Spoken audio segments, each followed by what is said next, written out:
know that we had a little bit of a technical problem. I need to see if it's fixed.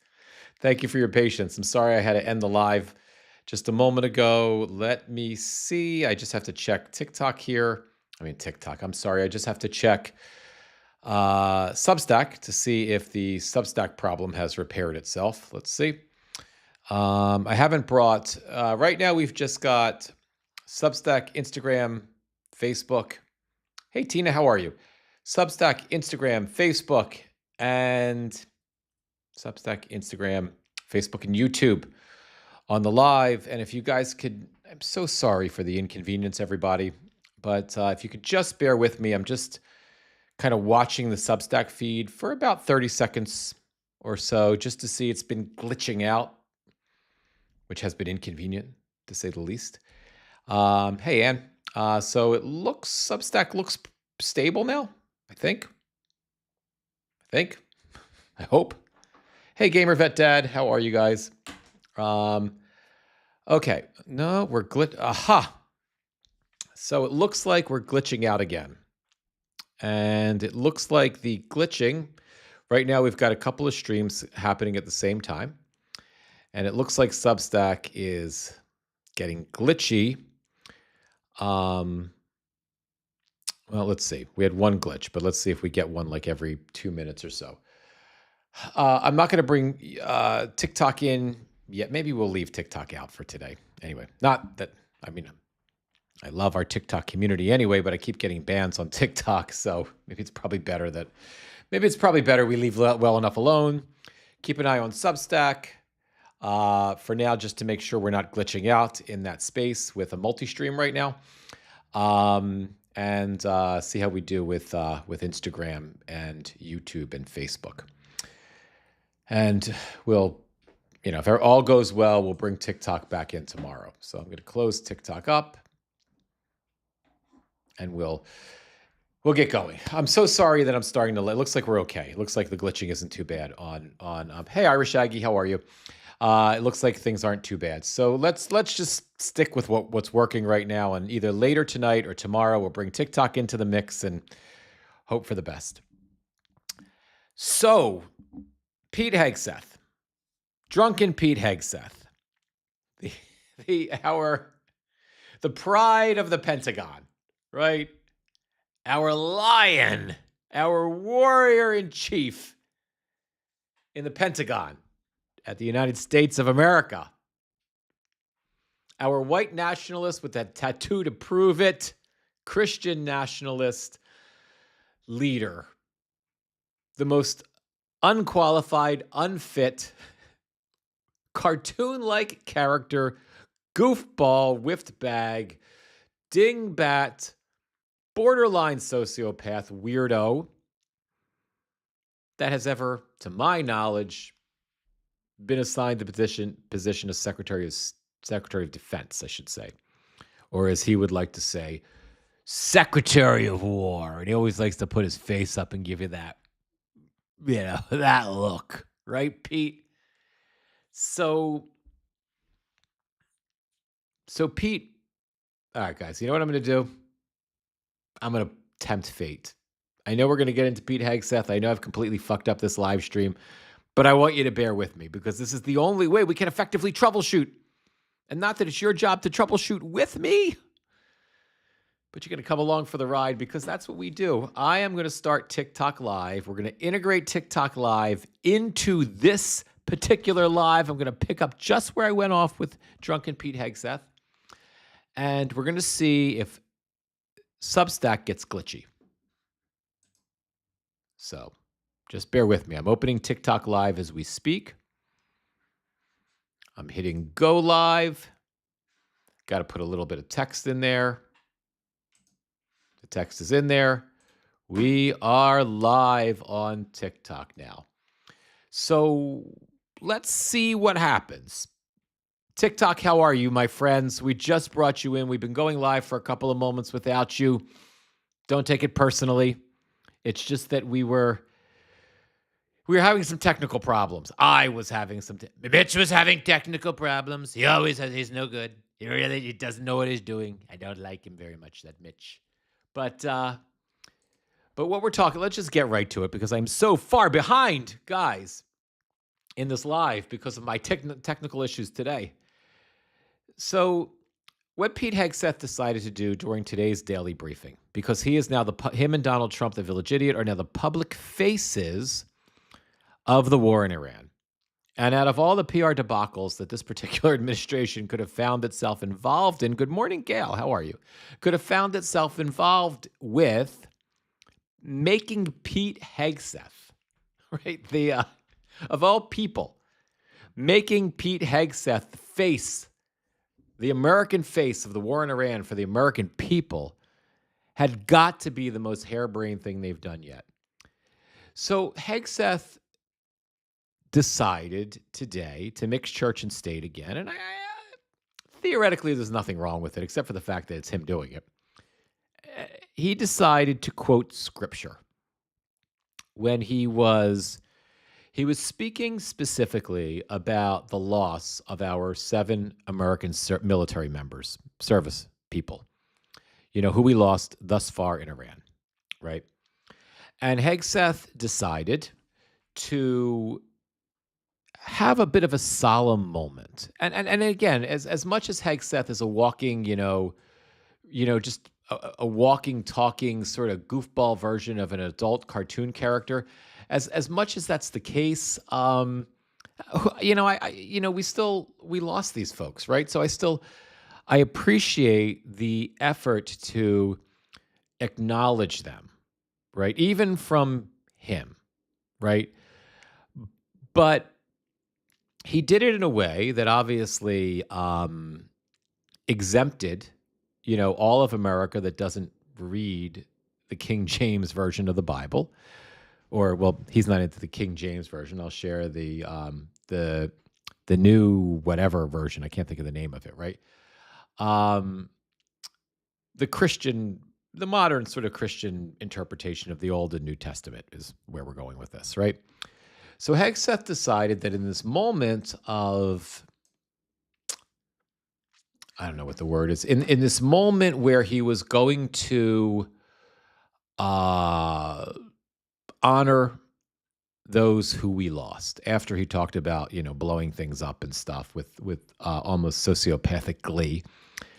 When he talked about those who we lost, he decided that he was going to read from the book of Psalms.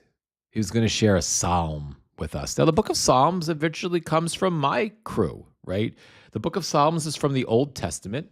It's Jewish, right? It comes from our I'm Jewish, right? It comes from our stuff, right? But he was going to read from the book of Psalms. And it's interesting. I'm just going to set it up, and then I want to kind of look into it a little more. Because he, in essence, took some text. I don't usually talk about religious stuff, obviously, but this is kind of funny for me. So in a funny and not in a ha-ha way, funny in a what the fuck way. And he's talking about war, crushing our enemies. He's been nonstop, how great we're doing, how great all the unaliving is, right? Give or take, right? He's talking about that.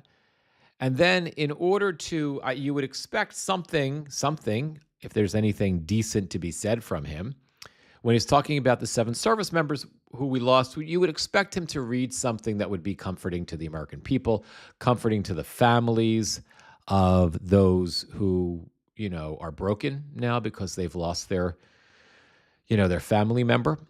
So you would expect something solemn from the Psalms. Solemn from the Psalms. But this is where Hegseth chose to go. But as I play this and you listen to it, understand that he's manipulating the text of the Bible. Right? This good Christian man, to make it look like this particular quote in this particular psalm was all about a justification for war and for his and Donald Trump, the village idiot's war. So take a listen or watch this clip or whatever you're supposed to say at this moment. Blessed be the Lord, my rock, who trains my hands for war and my fingers for battle. He is my loving God and my fortress, my stronghold and my deliverer, my shield, in whom I take refuge. May the Lord grant unyielding strength and refuge to our warriors, unbreakable protection to them and our homeland, and total victory over those who seek to harm them. And amen.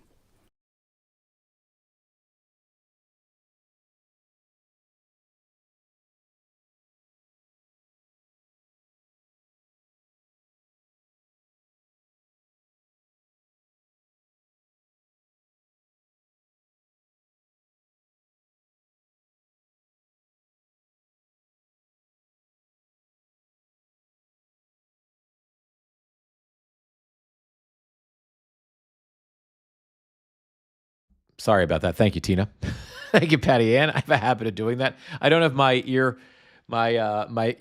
ran out of power, so I'm not able to use them today. So I had to turn the sound off so you guys didn't get an echo when we had Pete talking. Okay. So thank you for reminding me to put the sound back on. So what Pete just said, what Secretary of Defense Pete Hegseth just read to us, right? It sounded like when you heard it that in the book of Psalms, if you believe in that sort of thing, or even if you don't, but if you believe that's like the word of God, right? If that's what you believe in, it sure sounded like God was justifying war. And then you extrapolate it all further, and it sounded like God was justifying Pete's war, Donald's war, right? I mean, let's just listen to it one more time. Let me just backtrack a little bit. Scripture, drawing strength from Psalm 144. Psalm 144. Blessed be the Lord, my rock, who trains my hands for war and my fingers for battle.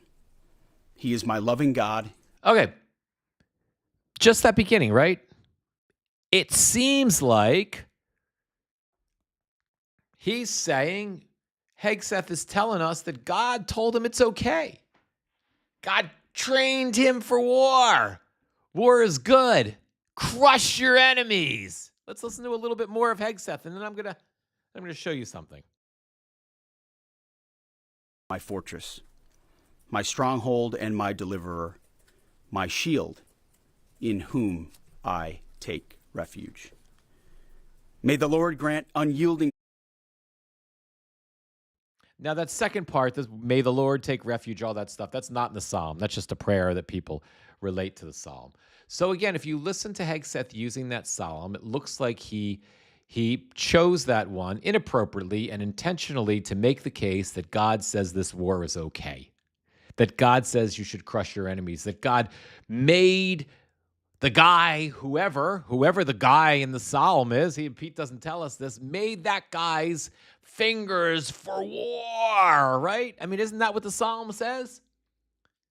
Well, I thought I would look it up because I figured I got to look this up, right? Because it's not hard to find it, right? This is the Bible Gateway. It's the new international version, the NIV version. I know that's the version that Pete, because a lot of times Christians, not Catholics, because they'll use the King James version of the Bible. Certainly not Jewish folks like me, because we use the real thing, the actual Torah, right, for the Old Testament, the place where all the stuff came from. So we have that translation, or that, well, if you're reading it in Hebrew and Aramaic and everything else, you have that original stuff. Or you have the St. James, right? Or you have the more modern Christian one, the New International Version. And we know that Pete is one of those guys because Pete talks about that, right? His faith. So he left out the beginning of the psalm. Now, the psalm is about Psalm 1. And this, I know you guys are like, holy shit, is Mitch doing a religious thing? Mitch, it's not religious. I'm going to make a point, okay? Just bear with me, my friends. I promise I'm going to get there. I missed you too, Jordan, and I'm glad you're back. So the first phrase, or whatever the fuck they call it, right, It's of David, right? So David is the guy who is in this psalm, right? Pete didn't tell us that. Pete just told us, get your fingers ready for battle. God says it's okay for us to be in battle and be warriors, right? He didn't tell us it was David talking. David was if you're not familiar, he's a character in the Old Testament. He's, a big dude in like more modern, ancient biblical history, if that's a thing, right? For Jewish biblical history, right? So he leaves out the beginning. Pete, I guess, maybe he doesn't want to be too controversial. So he leaves out this beginning, praise be the Lord, my rock. Leaves that part out conveniently, right? That part where David's praising God. And he just takes the second sentence. Who trains my hands for war, my fingers for battle. And Pete reads the second thing. He is my loving God and my fortress, my stronghold and my deliverer, my shield, in whom I take refuge, and who subdues peoples under me. Right? Donald, Pete, Raising Cain, the general, all of the tough guys, right? In the Bible, subdue their enemies, right? Doesn't that language in this psalm that King Peter, to make him biblical, just shared with us, right? Doesn't that justify what we've done in Iran? Didn't he just cherry pick, just a few sentences out of this, 12, 15 verse psalm, right? He picked a couple of sentences out of there to just justify his war and potential war crimes, right? And I guess maybe Christians who buy into his bullshit will believe that. Except, for my entertainment and yours, I read the rest of the psalm.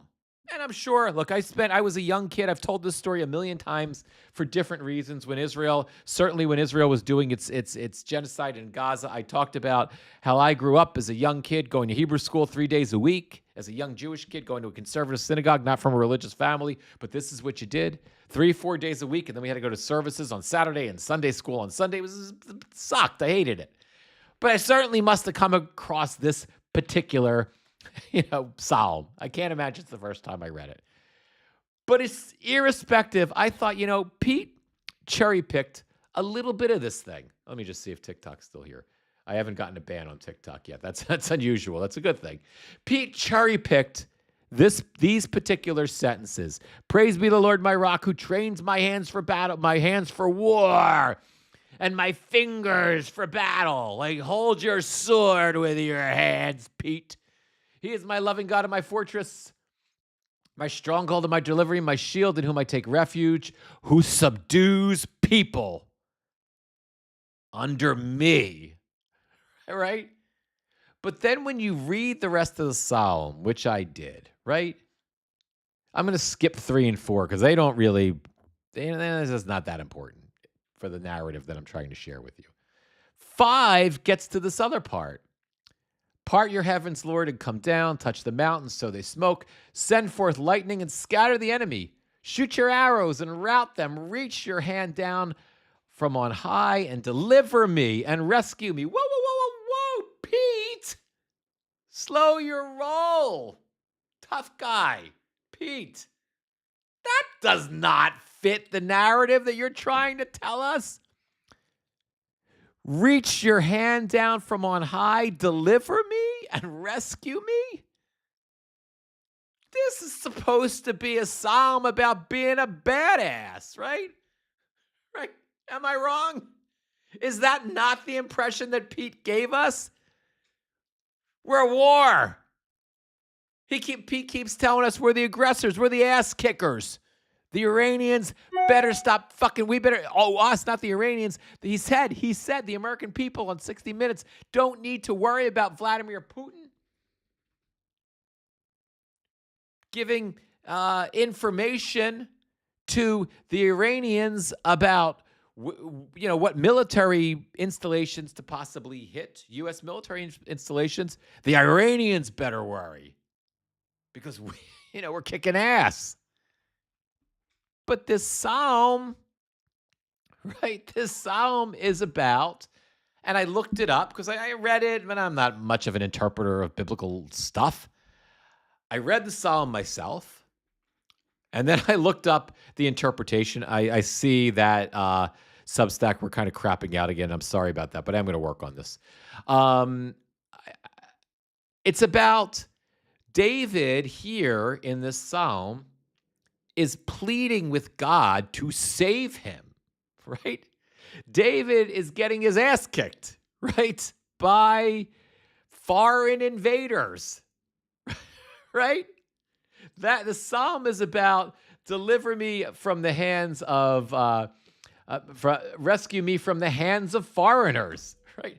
From the deadly sword, deliver me, rescue me from the hands of foreigners whose mouths are full of lies, whose right hands are deceitful. Did you just not read that part, Pete? Did your local biblical consultant not tell you about this part, Pete? Right? Did you read it? I'm sure you didn't, because I'm sure you never read any of this stuff. You just talk about what a great Christian you are, but you probably don't actually read any of this stuff, Pete. Because surely if you did, or your good Christian consultant would have told you, Pete, somebody's going to fact check you on this shit, right? It's not hard to find Psalm 144. And you're trying to make the point that you're a badass and that you're the aggressor and that you're the bully. But being the badass and the bully and the aggressor is good. And America needs to get behind it, right? No more woke shit, Pete. No more DEI, climate change, woke shit in this man's warrior military, right, Pete? No more girls not having to do what the boys can do, right? Everybody, pulls their own weight, and you only grow because of merit, not because of DEI. Isn't that what you told us, Pete? That they're warriors, and then from day 1 to now day 10 of this stupid fucking war, when the administration has put you out in front of the American people to tell us how great we're doing, haven't you just told us all over and over again how much we're kicking ass and taking names, right, Pete? Isn't that what you told us? And then you go and either you or your evangelical consultant or some schmuck around you goes and finds you Psalm 144 so you can honor somehow the memory of those who we unnecessarily lost in this war, Pete.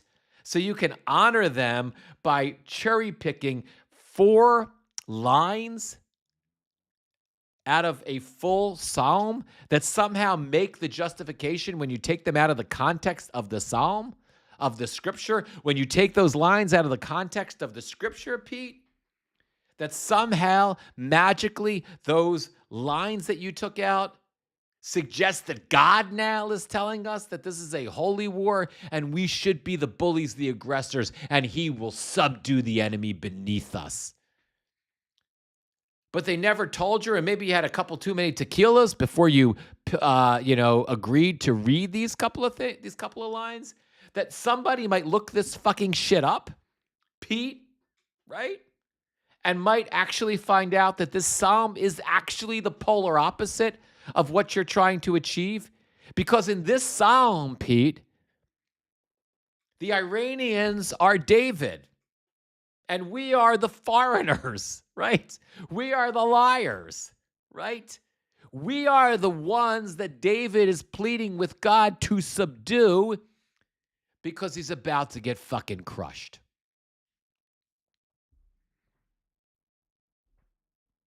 That's all I got for that, guys. I don't want to do too much more of that because, religiosity is probably not my strong suit, but, shit happens. Let's go to the next story since I'm running a little late today, my friends. Epstein updates, okay? Oh, by the way, and one more thing about the war. One more thing about the war is the village idiot Donald Trump. I don't know if you saw my Instagram post. I didn't. It was so late when I was doing this. I got it up on Instagram, YouTube Shorts, Facebook. I just could not. I just didn't have it in me last night. I had to go to bed before I got this up on notes in Substack. The village idiot Donald Trump came out yesterday and he did a couple of speeches, and he was all over the place. In one speech, he talked because the economy was in essence crashing, right? Because of this fucking war. Um, the economy was crashing, or I should say, the stock market was crashing. The price of oil was soaring through the roof. The village idiot came out and did a speech where he told everybody, this war is just a short excursion. We're probably almost done. We might be done, but we might not be done. But we're going to be done. We're going to be done real fast, and it's going to be amazing. And then he talked about some weird, crazy shit, how Iranian dirt, I shit you not, the man said this, something along the lines of, the Iranian dirt was no match. It was no match for the Tomahawk missiles or whatever. The Iranian dirt couldn't match up. And then he babbled on incessantly. I listened to this speech, so I'm not making this up. He babbled on about fucking granite or something. Granite, they have granite. Granite is it's a very strong rock. A stone is strong stone, but it was no match. So he talked about that. And somehow he calmed the markets a little bit, where the price of oil within moments of his speech dipped down, and the dipped down to like $91 a barrel from 100 and something, and because he said the war is going to end in Iran is going to end soon. It was an excursion, and the stock market recovered a little bit, but then right, it's so then. Sure enough, after the markets closed, after the stock market, you can't make this shit up, right? After the stock market closed around 4:30 it closes, but around 5 or so, 5:30, I don't know what it was. The idiot comes on, he makes another speech or does a Truth Social post how, you know, I don't think he was talking about, I don't remember exactly what it was, so fact check me on it, guys. It wasn't the unconditional surrender bullshit again, but it was something along those lines. This is not going to end until it stops, and if the Iranians get in the way of any ships coming through the Straits of Hormuz, of which no ships are, he was talking like they're actually going and they're not. He's going to take out very important infrastructure in Iran that has to do, and he said he wouldn't tell us what it is, but then he said he has to do with electricity. So here, that's where we are. And just to take a look, because I haven't checked this yet today. Let me just add a, and then we'll get to the Epstein stuff real fast. Let's just see where the markets are right now. So the Dow is up 192 points, but we're still at 47,000. So since the war started, we were at 50. The Dow is still down a little over 2,000 points. The S&P is up a little bit. The Nasdaq is up a little bit. But everything's going to go back down again, because the price of oil, it's not like anything changed. And unless he declares an end to the war, right? An actual end to the war, the price of oil is just going to continue to surge. I mean, it got a temporary reprieve. Let's look at the price of oil per gallon, right? Per barrel. Let's see if it's still in recovery mode from the village idiot's comments, or it's kind of back up. So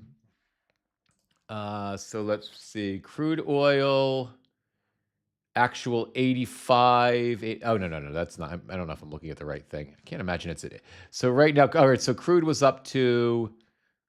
So it may have trickled down a little bit then. So we're at crude went down to about 85. What time was that? I can't see the time here. Let me just look at something that I understand, because I don't. That doesn't. I don't. What is the current price of oil per barrel? Okay, so the current price of oil, it dipped down on the village idiot's words from yesterday to about 87.79. We'll see what happens. I can't imagine that, with continued attacks. Well, let's see what's just happening in real time. Let's compare that. I think Al Jazeera is doing some of the best coverage right now of moment to moment coverage. So So Tehran vows eye for an eye if U.S. Israel hit infrastructure. Ukraine to send military experts to Qatar.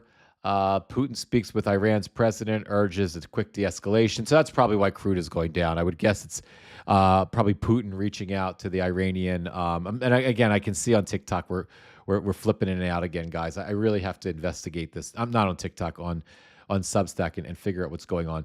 So, maybe we have a temporary reprieve right now in the cost of crude, down to 87 cents. We might see that because oil reacts very quickly. At least it goes up very quickly at the pump. Maybe we'll see it go down. That wouldn't suck if we saw oil, drop down a little bit. But remember, the war is still happening. The war is actually still going on. So I don't know what, there's still no movements from oil tankers through the Straits of Hormuz. So the price of oil isn't shifting based on actual events on the ground. It's shifting because of what the Village Idiot said yesterday, and subsequently, it's shifting because of what the Village Idiot said yesterday, and subsequently, I would guess because of Putin speaking with officials in Iran. So, oh man, so yeah, really, it does look like we're bouncing in and out again on Substack. I really have to get to the bottom of that. It looks like actually Substack is stuck too. Hopefully that, and the delay on Substack is quite bad. All right, guys, I promise Substack folks, I'm going to work on that. I'm going to see if I can get to the bottom of the issue on Substack. So just a little bit quick update for everybody about what's going on with the Epstein cover-up today, or the actual Epstein investigation, the part of Epstein that isn't being covered up, at least hopefully not anymore. New York Times reported yesterday that Epstein's remote Zorro Ranch is searched by New Mexico investigators. I'm just going to read it to you so I don't fuck it up. Some of the disgraced financiers' victims have said they were trafficked at the property south of Santa Fe, where the nearest neighbors are miles away. New Mexico state investigators on Monday descended on, quote, the High Desert Ranch, once owned by Jeffrey Epstein, beginning what may be the first thorough search of an overlooked but important part of the convicted sex offender's empire. The problem with this, of course, thank God this is happening. The problem is that the federal investigation, when the feds took over from the state of New Mexico, took over the investigation back in 2019, when it looked like part of the active Epstein cover-up was happening, right? Much of the crime scene from 2019 until now almost certainly has not been maintained, right? There's even a new owner of this particular ranch that gave the ranch a different name. He's turning into a I don't know if it's a Christian or a Catholic retreat. So it's extraordinarily unlikely that investigators are going to be able to find anything there, at least inside the ranch. We don't know. But there has been reporting that there is, that allegations were made that two of Epstein's victims were unalived and are buried not far from the ranch. So that's maybe something that if the remains are there, investigators may be able to find. The examination of the property is part of a renewed effort by state leaders to scrutinize the deceased financier's crimes in New Mexico, which they say have never been fully investigated. The state's Department of Justice, which opened a criminal inquiry into the property last month, is carrying out the search along with a local sheriff's office. A spokeswoman for New Mexico's attorney general declined to comment further. It was not clear what parts of the ranch had been searched or how long the operation would last. We did start a little bit late today. I'm not going to take up too much more of your time. You can easily find this New York Times report if you want to read the rest of it. They go into some of the details that I just shared with you at this moment. If you don't have a subscription to New York Times, you just use archive.ph. Put the link in, and it's an old enough article from yesterday that you should be able to find it. I'm going to wrap the live now. Substack, like I said, I see that things are glitching out. I'm going to see if there's anything I can do on my end to fix that problem. And everybody else, thank you so much for being here today. Of course, we'll be back tomorrow at 11:15 a.m. Eastern. Hopefully, all the technical problems will be fixed. Thank you so much to all of you for being here. 1 minute at a time, 1 hour at a time, 1 day at a time, 1 live at a time. That's how we chunk through this freaking madness, how we survive this administration, and how we, make it to the midterms. I love you guys. I'll see you soon. Be well. I'm going to shut down TikTok first. For one reason, I just want to see TikTok because I have 2 separate streaming platforms running at the same time. And I want to see if having those platforms is also what's causing this latency. So I want to shut TikTok. If you don't mind, I'm going to shut you guys down first because I want to see if Substack is able to kind of just keep functioning, or the latency goes away once we shut down TikTok. So let's see. All right, TikTok is out now, guys. If you guys, and if anybody wants to bail, I totally get it. But if anyone wants to bear with me for a moment, I just want to see if we see stability in the Substack Live right now. And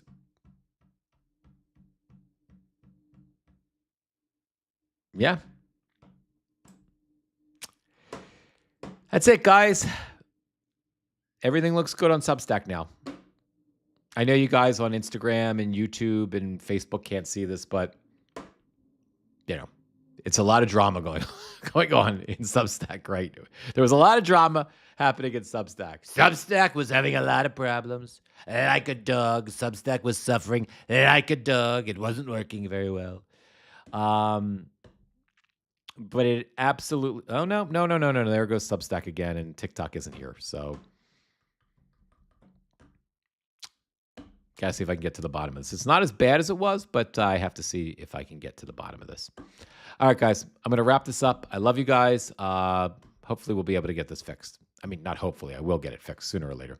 Substack, I might be bouncing in and out of Substack Lives throughout the day as I troubleshoot this in between, my other work that I'm doing. I'll see you guys soon. Much love, and thank you for being here.